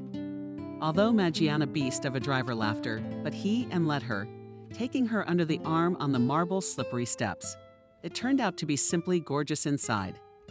They went up to the second-floor lounge, which had a marvelous view of the bay and the lights of the evening city. The privacy and the table by the window was served with such skill that Maria admired the art of the staff working here and began to look at every detail to memorize and try to do the same in their cafe. Of course, she and the chef could not reach such a level. It requires huge investments, but some things can be repeated. Where are you flying, Maria? What are you ordering? Lori's voice brought her back to reality. A smiling schoolgirl waitress in a beautiful uniform with the establishment's logo was already standing next to her. I recommend our chef's specialty. What's your shampoo? Let's start with the fire. Lori reclined in a soft armchair and smiled indulgently. Well, perhaps bring us my plan. And if there is, of course, said Maria politely, having studied the map and Godfather wines, of course, right away. The waitress nodded. An excellent choice to start a romantic evening. And you're quite a good judge. Lori smiled approvingly. I didn't expect that. It's my job, Maria answered him modestly, sitting here in this posh room. She still couldn't believe that such a man had paid attention to her, a simple girl who had grown up in an orphanage, a girl with no education, no glamorous gloss, no model looks. She had always tended to underestimate herself from time to time, even slowly exhausted her self-lock ear. When Lori did not see to make sure that everything happening to her was not a wonderful and marvelous dream, that everything was real. And here she is, yesterday's orphanage graduate, a girl who's a nobody, sitting here in a fancy, expensive dress in front of the man of her dreams. How can you believe that? And Lori wiped his lips with a napkin. How was dinner? Did you enjoy it? Yes, Maria smiled very much. Thank you for this evening. I have to admit, honestly, this is my first real date. Oh, come on. Lori laughed quietly, shaking his head. And where did you come from? Maria? The girl only shrugged enigmatically. She wasn't going to tell him everything about herself at once. Lori gestured to the waitress to bring the bill. So what are our plans next? Are we going to my place or to a hotel? Maria turned pale and was not on a joke afraid that no. Lori grinned predatorily somehow. No, what's wrong again? Without looking at the bill, he brought the phone to the portable payment terminal and carelessly threw a couple of withdrawn bills on the table as a tip. Maria, how stupid is that? I've already broken up with my girlfriend, like you wanted. What more do you want? Maria got up from the table after him. I don't want anything. I won't sleep with a man until I'm married. It's my principle, if you will. And I won't cheat on him. She took a small black loaf in her hands and already headed for the exit from the restaurant. But Lori caught up with her in 2 jumps and pulled her sharply to him. What are you doing, silly? He kissed her neck and ran his hand down her smooth and open back. Don't be silly. Let's go. I'm not going to hurt you. Everything inside Maria turned upside down, too, from his closeness, his scent, and his hot breath. But she found the strength to pull the insolent man's hands away from her. No, Lori, I'm not going anywhere. I'm sorry to waste your time, she pondered, searching for the right words. Please understand, I just can't. Besides, I have a cat at home alone. She threw one last belittling glance at the young man and literally ran downstairs to duck through the saving door of the women's restroom. Here she took a breath, refreshed, and ordered a cab. Puzzled, Lori remained standing by the stairs. So she has the cat all to herself. He hummed and suddenly laughed loudly. Maria returned home, flooding and bitter tears. She was in pain. Heard that Lori had mistaken her for such an available doormat. She threw off her annoying, stiff shoes and was in her bed in a flash, burying her face in her pillow. All morning she'd been tearing up all morning, choking on resentment, not giving her time to recover. She grabbed herself by the hair. What's wrong with me? She really didn't understand why Lori was acting this way at the master's cries muffled by the pillow. A concerned Mars came over, pulled in next to her, and snuggled his muzzle against her cheek and fell silent. "You're the only one who loves me." "Maria." Wiping away her tears, the girl said. She fell asleep in a luxurious dress in the arms of her favorite cat. The next day, intrigued and friends, time and again asked Maria how her date went. Natalia waved off their annoying queries.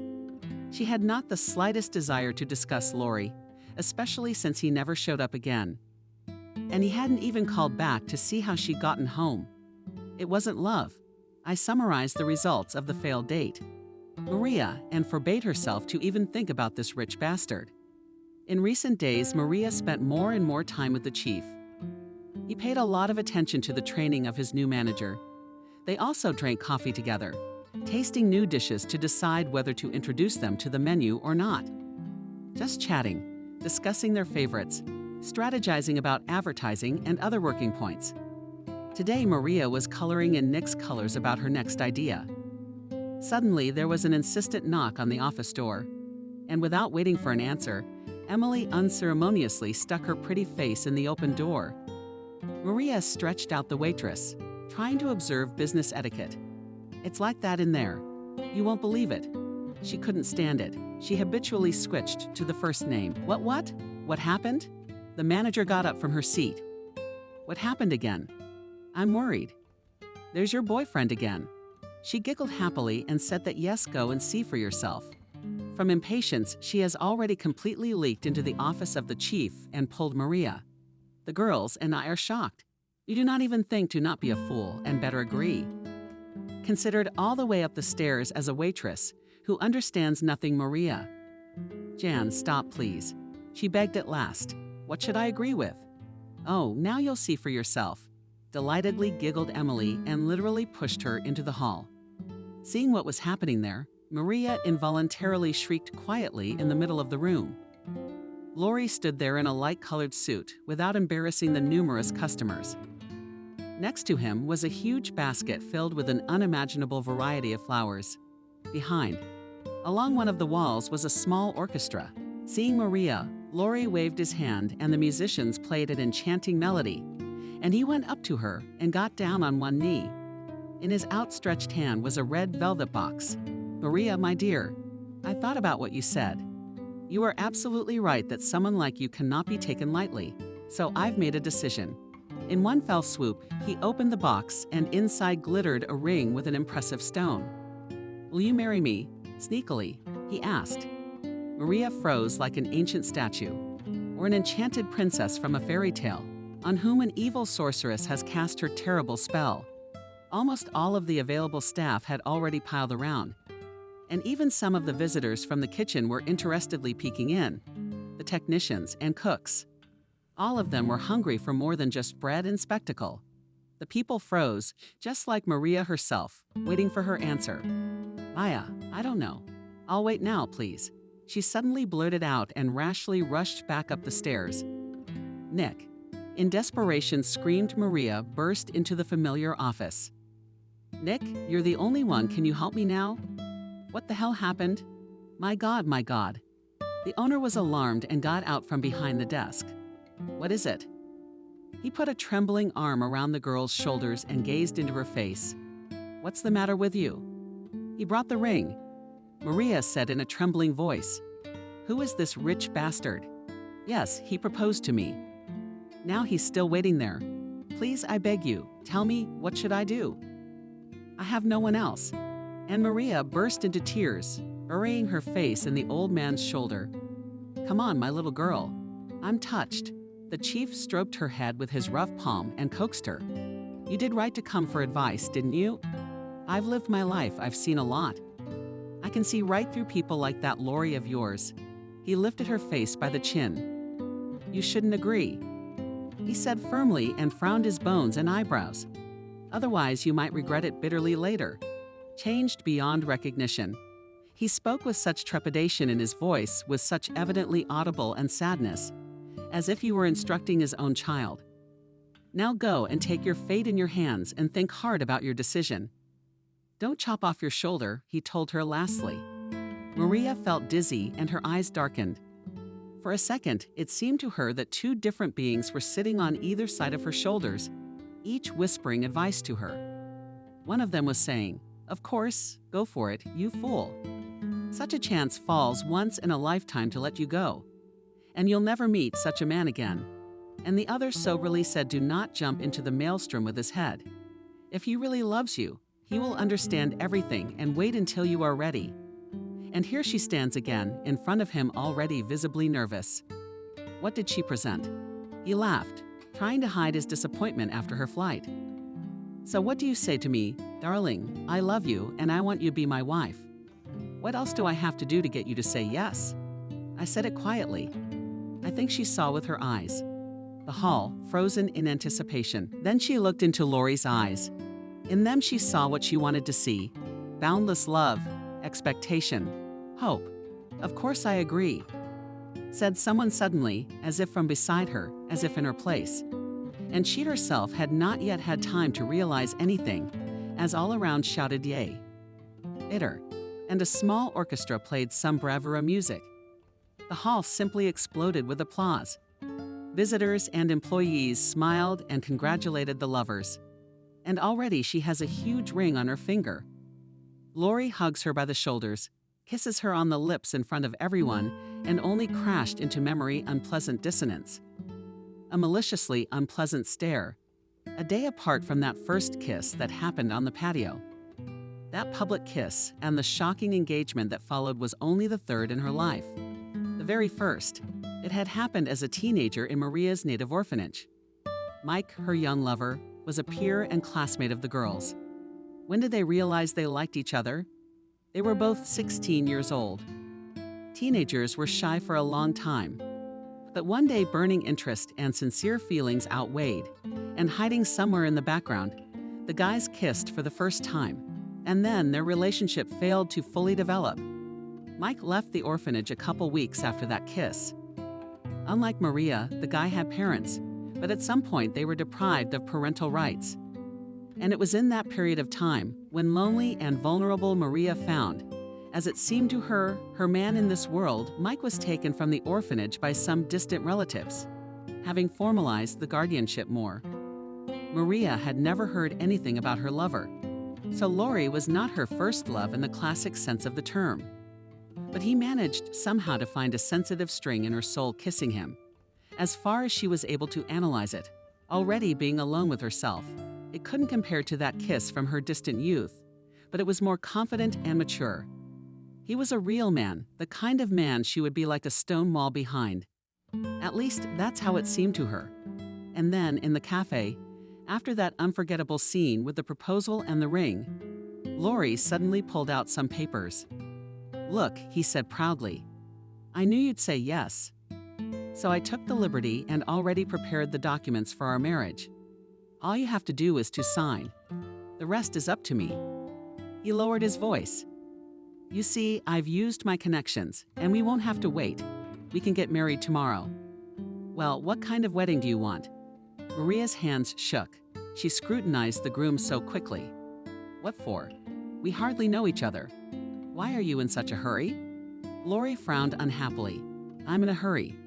You're doing it again. I love you and I want you to be my wife. Is that a bad thing?" He lowered his head, eliminating his gaze to the perfect, patent leather shoes. "Well, you know, if it's a rush for you, you might as well say no." "I thought you loved me too, and you don't," sharp shouted Maria. She was immediately embarrassed by her excessive emotionality. I looked at her with attentive and sad eyes. Nick looked at her, standing in the corner of the hall. She turned back to her lover. "I mean, I love you too. I just didn't expect it to be like this." The guy smiled again. "What do you mean, sweetheart? I'm trying especially for you." He shoved the paper into the girl's hands and took out a gold-plated Parker from his pocket. "Go ahead, sign it." Maria frowned slightly. "Read the document." Lori was not deceived. It was indeed an application for the registry office. She carefully studied everything written. Then she asked in surprise, "How did you get all my information?" Lori winked cheerfully at the girl. The power of love. Maria smiled weakly at him. She had already put her hand to sign, but something stopped her. The girl thought about it, and the recent words of the boss came to her mind again. She twirled the pen in her hands, and yet he signed it. This is fate. This is true love. She convinced herself, chasing away the tedium and thought. Lori seemed to melt. "I love you," he shouted out again, drawing the attention of those around him. "But I have to go now." He folded the signed sheet neatly into a folder. "I'm going to do the paperwork right now. And you know what I propose to celebrate our wedding right here. How does that sound?" He spread his arms out like he wanted to cover the whole small room. "What do you think?" Maria smiled gently. "Let's make the arrangements then. And from me, the payment and everything else." He hugged the girl one last time and disappeared through the doors of the cafe. Nick came to Maria immediately. He had a look of concern on his face. "Maria, what did you just sign?" "Anxious?" asked the old man. "It's an application to the registry office. Very soon we will get married." Trying to make her voice proud, the girl replied. Nick frowned even more, and his eyebrows, judging by the expression on his face, it would seem that something terrible had happened. He dragged Maria to his office and said to Maria sternly, "What if it's not for the registry office? What if he cheats you? Steal it? What if he uses your signature and takes over the loan?" Maria laughed. "Nick, what loan? You know Lori comes from the richest family in our town. And I'm begging you, what is there to steal from me?" "Well, think about it." The old man squinted. "You can steal from a man without even taking a single dollar from him. I hope you don't have to face that." Oh, with a gesture he signaled that their conversation was over. Maria thanked him politely and left with a slight shrug. And he wondered. Indeed, he knew the Lori family well. These people had never needed money in their lives. On the contrary, they were so rich that they could afford almost anything. But still, something was definitely amiss. But what was it? Soon Maria was drowning in the hustle and bustle of the wedding, forgetting everything. She carefully picked out everything that even indirectly related to this wedding, her wedding. She couldn't quite believe how lucky she was to have Lori, and she had been picky about the flowers. She sat for hours studying the festive menu and even the color of the napkins. Maria agonized for several long and tedious hours. She wanted everything to be beautiful, unforgettable, perfect. Although the guest list was quite modest, it was mostly Lori's friends. Maria didn't have anyone to invite. The main guest of the girl was her boss, Nick. Obviously, he was not delighted with this wedding, but of course he did not refuse the invitation. Maria endlessly respected and even loved this hot old man. After all, it was he who gave the girl everything she had now. After all, it was thanks to him that Maria met her future husband. A few days before the wedding, another unpleasant circumstance came to light. The parents of the groom will not be able to come to the wedding because he is away abroad and they have some urgent business there. Maria, of course, was upset by the news, but did not let it show. Besides, Lori promised her a family feast after the honeymoon. "Trust me, baby, you won't lose much by not seeing my old people at the registry office." On the big day itself, Maria expected another surprise Lori arranged so that the registry office and the registrar is solid. Solemn Lady came to them herself, and the whole wedding took place within the walls of the cafe. It turns out that this service is called off-site registration. Maria quickly looked on the internet. Really exists such a thing. As for her herself, she prepared everything just fine. The hall was decorated with white and lilac flowers. The main color of the holiday she chose lavender. Having decorated everything in delicate bed colors, Lori's friends turned out to be expectedly peculiar. All as one were incredibly glamorous and rich and powerful people. They peered at the cafe meticulously, but apparently out of politeness, without saying a single word. But their gazes were definitely filled with dislike and arrogance. Maria tried not to pay attention to such trifles. Nothing on this day could spoil her joy and happiness. Even the disgruntled looks of the groom's guests, waitresses, and banquet attendants were divided into two camps. Some were happy for Maria, cheering her up and complimenting her gorgeous white dress and great hairstyle. Others never managed to hide either their dislike or their obvious envy. From Maria's side, as bridesmaids acted Emily and Lita on the ruffled condi dresses. And when the newlyweds exchanged rings, even the most disgruntled could not hide their joyful smiles. And Nick himself did not hold back a single tear. He saw how happy Maria was, saw with what awe and with what love her newfound husband treated her. I must have been wrong. The cafe owner thought to himself. Love catches up with people sometimes in the most unexpected places. And isn't my Maria the most beautiful girl in this world? Right after the newlyweds' dance, a tall and statuesque girl approached them. She looked to be about 30. She was dressed in a gorgeous black silk dress. Her lustrous hair was beautifully scattered down her back. "Lori, can I talk to you for a moment?" "Why?" With a smirk, asked the guy without releasing his young spouse from his embrace.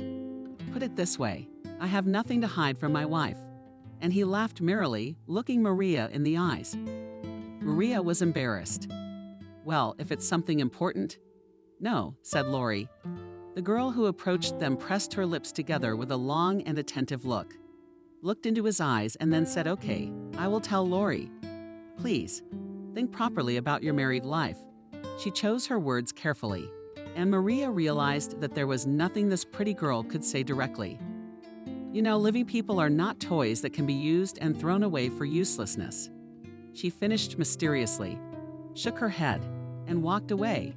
Maria was wary, but Lori laughed merrily. "She's just jealous, chasing after me. And you and I have to go to the hotel." He looked at her with a look that was bashful and modest. "What about the guests?" almost pitifully asked Maria. "What about the guests?" objected the man. "They are having fun without us. And they are waiting for us." He whispered something in her ear, and Maria giggled shamefully, lowering her eyes into the bright sun. And Maria wanted to jump up immediately. After all, the first thought that came to her mind was about work, and that she had overslept. But immediately she remembered yesterday's wedding. Then last night. Without opening her eyes, she smiled, sweetly stretched, and found no one around. Alarmed, Maria climbed up on the bed, looking around. Lori was nowhere to be found. She looked the room, quietly called to her favorite, but there was no answer. Then she carefully got up, returned to the sheet, and went in search of her husband. For the room was simply huge. But in the living room and in the bathroom, he was not there either. The young wife's heart was pricked by some unpleasant feeling, a hunch. But Maria quickly dismissed the silly suspicion, thinking that Lori might well have gone away, for example, for work. As it was, on the coffee table she noticed a small leaf, and on it was written her favorite. "Good morning to me. Urgent to leave. Important business. I'll meet you later at lunchtime at your cafe. Love kisses all your." You know, she read the note and smiled at the memory, and blushed again. At the cafe, her appearance created quite a sensation. Everyone congratulated her again. The girls giggled and asked questions, and Molly was the only one who asked coldly, "Why isn't she in the Maldives yet?" Maria answered her with a contemptuous smile and promised herself to fire the bitch at the first opportunity. Then she checked her current affairs, drank coffee, and couldn't find anything else to do. Today, she was being replaced by Emily, whom she had been grooming for the position of her deputy for a long time. After all, life as a married woman involves all sorts of unexpected twists and turns. Maria smiled again at her thoughts. Yes, she was definitely ready for any twists and turns. And this joyful feeling gave her new hope. Toward lunchtime, Maria began to worry. Lori still hadn't written anything. She was too shy to write or call, in case she distracted him from important matters. Several hours passed, and when the sun began to sink, Maria began to panic. Lori still hadn't shown up. Maybe something had happened to him. Nervous, she tried to call her husband, but he didn't answer the incoming call. The young wife's hands were shaking with fear for her spouse, and in her thoughts various horrors began to loom. Then the front door of the cafe opened abruptly. Lori appeared in the doorway, surrounded by a group of his friends. Maria was happy. "Jesus, where have you been?" "You're all right." She rushed toward him, but stopped abruptly halfway. Standing next to him on his right hand was the very girl he had dated before Maria. It was her birthday that the company of rich men had celebrated at this cafe. It was at her birthday party that Maria had met Lori. She froze in place, trying to figure out what it all meant. The rarefied company didn't seem the least bit complex. Quickly seated at a vacant table, it looked like all of them, including Lori, were already tipsy. The former Lori asked Maria with a chuckle, "Well, young ear, would you like to offer your husband's guests a table?" and laughed loudly, tipping her head back. Lori laughed with her. Maria was shocked. Again, all eyes were on her. But now a burning sense of shame flooded the purple color, her face. But she overpowered herself and came closer. "Darling, what is the meaning of all this?" She tried to take his hand, but he yanked it away and smirked. "It means that you, Marusha, are an idiot." He said those cruel words as loudly as possible. The people around them fell silent for a moment, listening to the conversation between the newly married couple. "Which means I've got a bet on you," he shouted again. "Lori, stop it. What are you saying?" Maria replied in tears. "Let's get out of here. Let's talk in private." "No, let everyone know what a knave fool you are." And the guy volleyed in a glass of whiskey and went to the center of the hall. "Listen up, everybody," he yelled, smirking. "And I bet a tidy sum that I could put this one down. Didn't touch it in bed." In a drunken frenzy, he broadcast to the crowd. "Have you ever seen a nun like her? You'd be hard-pressed to find one. I lied to her about breaking up with my girlfriend, and she wouldn't let it go. I took her to puppies, expensive restaurants. I had to cheat anyway. I forged documents and everything so that the stupid orphan would think that I really married her. Of course, that wedding was a farce of a fake. There's no way I'm marrying someone like you. A practical joke. What did you imagine?" He gave Maria a scornful look. "I'm not going to get married at all. I just had to win that bet. That's all. And now you've served us like a restaurant's doormat. Because you are a doormat now. Imagination sucks. Come on," he insisted, coming almost right up to me. "Come on. Or have you forgotten how you did it last night?" Smiled, looking unhappy straight in the eyes, and she was already shaking all over and tears appeared in the corners of her eyes. She opened her mouth to answer, as suddenly there was some kind of a clap, and all the visitors in a panic began to scatter. Where to? Leaving their belongings lying unattended. In the center of the hall was suddenly Nick himself, and he had a hunting okut in his hands. Lori's company, momentarily oblivious to the fun, poured out of the room in the front rows, abandoning their leader, subordinates hiding in corners. In a few minutes, only Lori and Maria remained in the center of the room. After the first shot in the air, he hissed, turning to Lori immediately and apologized to the girl. He pointed the barrel of the gun directly at him and apologized. "And yes, you will marry her," firmly said the old man. Lori laughed loudly, throwing his head up, but there was fear in his eyes, although the guy did his best not to show it. Maria slowly approached the old man, reading in his ear, He's not worth it."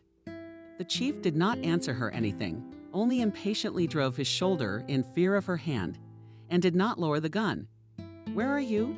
Are you out of your mind? Fuck you, you Marasmus." He spat under Nick's feet. "I'm not marrying your chicken and fuck off. I'm all the way out of your nut house." He made a move to leave, but the stern voice stopped him again and apologized to her. "And fuck you," shouted back the frightened Lori. "Shoot, you weakling, shoot, and then my parents will do this to you." But Lori didn't get a chance to speak. Another shot rang out. Nick was aiming at the floor next to the bastard's legs, but accidentally hit one of his limbs. The downed young man howled in pain. Maria howled in terror.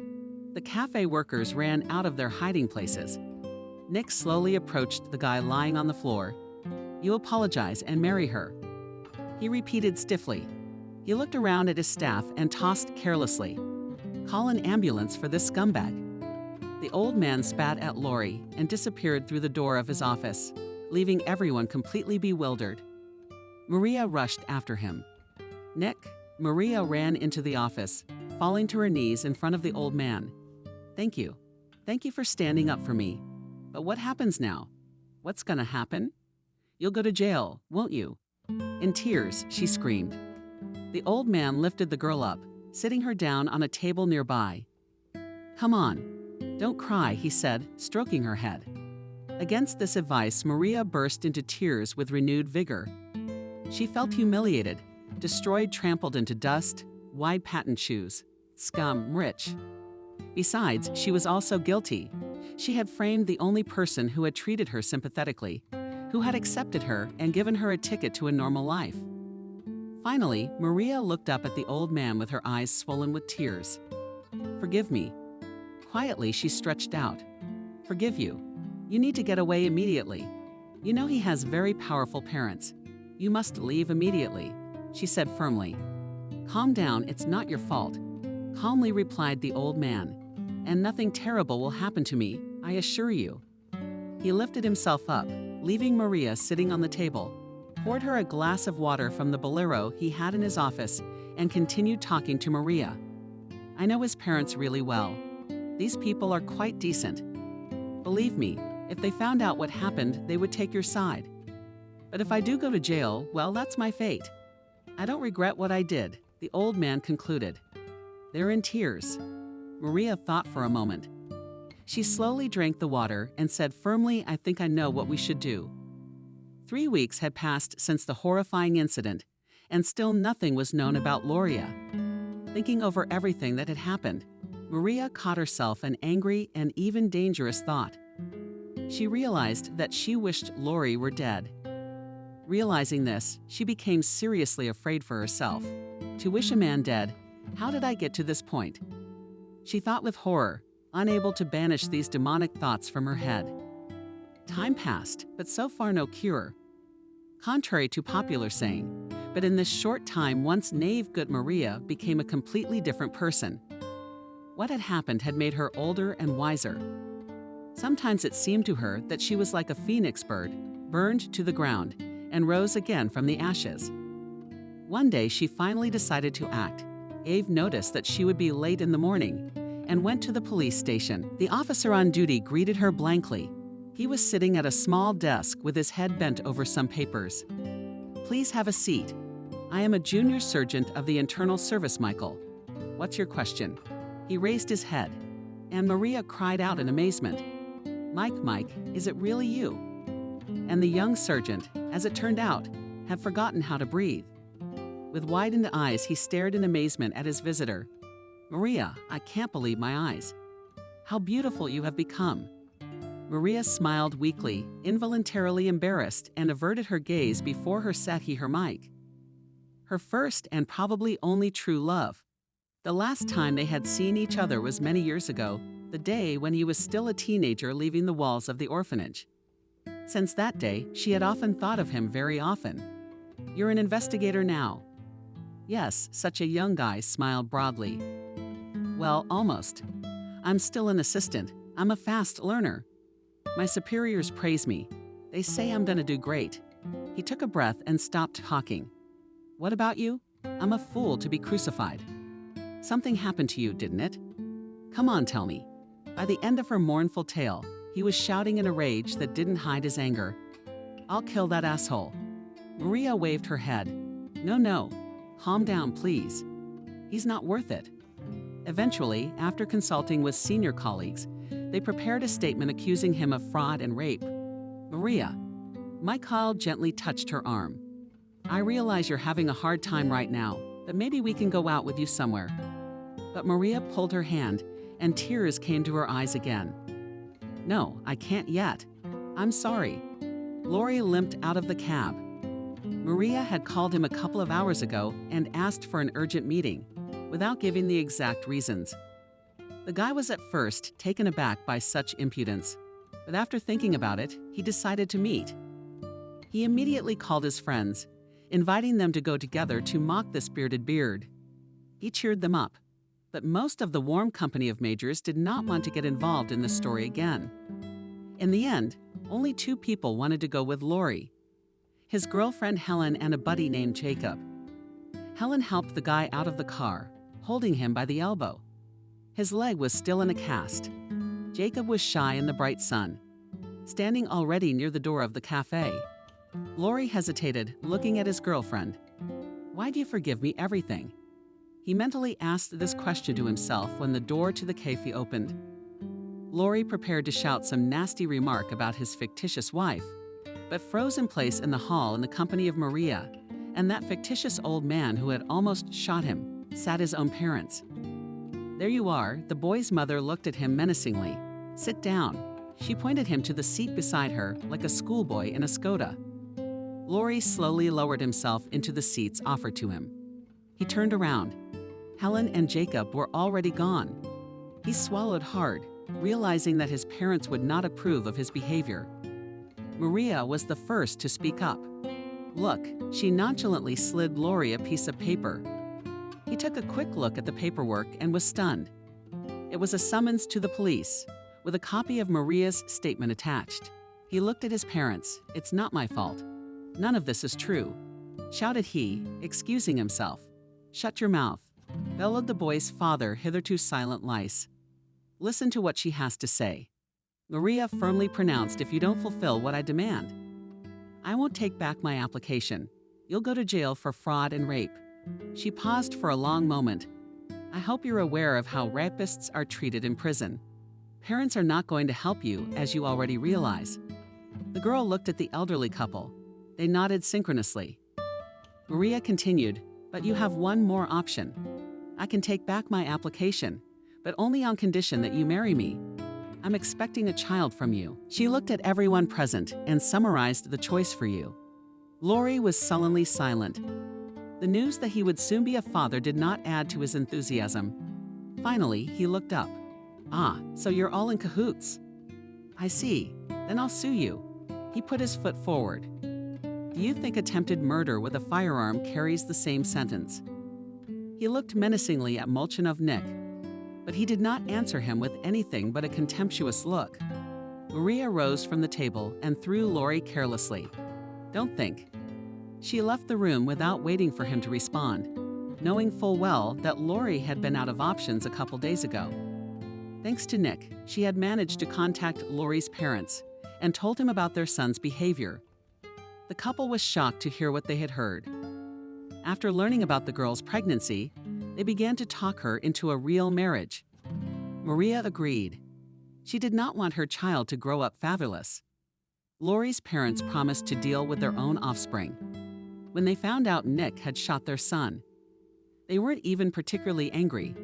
After all, Lori had no excuse for what he'd done. 4 years passed. Maria carried and gave birth to a healthy and strong boy. Even before the birth of his son, Lori gave in and married Maria. Now, of course, there was no real celebration, and the young people quietly signed, trying not to look each other in the eyes. Life went on as usual. Maria and her son moved into a new, large, and comfortable apartment, which Lori's parents had bought for them. Lori himself, as you can well understand, was not going to live in it, and Maria did not want to live with him under the same roof. At first, Lori was in a constant frenzy. He didn't want to see this girl who was twisting him around her finger, let alone her bastard. And Maria, being already a married woman and not needing anything thanks to the support of her own, her mother-in-law still did not give up her favorite job. After experiencing all the events described above, the young woman has only grown stronger. She finally put all those who had once made fun of her in their place. Now, no one dared to cross her path. After 4 months on maternity leave and leaving her young son in the care of a nanny, Maria didn't hesitate to fire Molly. She was tired of putting up with the antics of her former partner. And the chief now, they have become really related people. And even Maria named her son after her beautiful boss, Nick. The kid, a little older, began to call the old man grandfather, which he was delighted. Time passed, and Maria could not leave the thought of her Mike. She every day remembered their long-ago meeting, regretting that she refused the guy on a date. And she kept thinking, maybe I should have married Lori for nothing. I could never be happy with him. These thoughts didn't make the woman happy, but she was afraid to change anything. After all, he was the father of her child, and his parents had done the most decent thing for her. Family ties were more important than anything to her, having grown up without relatives. Or was it? Laurie was slowly getting used to his new life. His notorious freedom was still not threatened by anything but a stamp in his passport. But after a few years of dissolute life, he suddenly realized that he terribly wants to see his son. Maria did not deny him this desire. I remember that he is the boy's own father, and the child is not guilty of anything. To everyone's surprise, unlucky. Both father and little son quickly found common ground. "Mommy, my daddy is so good," delighted, said Nick. "He can grunt like a real pig." Maria didn't know whether to laugh or cry at such a message from her son. Getting older over the years, Laurie had actually rethought a lot of things. One crisp evening, he decided to do something important. "Maria, hi, could you meet me?" "What is it?" "There's no way we can discuss this over the phone," Maria asked, putting Nick's things in a neat stack. "No. Can I come to your place?" "All right," she shrugged. "Come over, just don't be late. Nick's in bed by 9. Opening the door. An hour after this conversation, she was stunned. Behind the huge bouquet, not even Laurie's face was visible, saying nothing. He stepped inside, knelt down on the bottom of her knee, and handed her a small red box. "What's this for Laurie?" The woman, perplexed, looked at her fictitious spouse. "Are you up to your old tricks again?" "Maria, no. What are you?" "It's been so many years. I've changed. Don't you see? I've been thinking a lot, and I finally realized I really love you. All I want is to live together with you and our son." He looked into her eyes, hoping to see tears of joy there. But Maria's face expressed absolutely nothing. Maria looked calmly at her so-called husband. He was kneeling before her again. This time so pathetic, exactly pathetic. She felt nothing but pity for him. "You are hopelessly too late for that, my dear." She smiled at last, with only her lips. "It seems that now you and I are at last even." "Maria."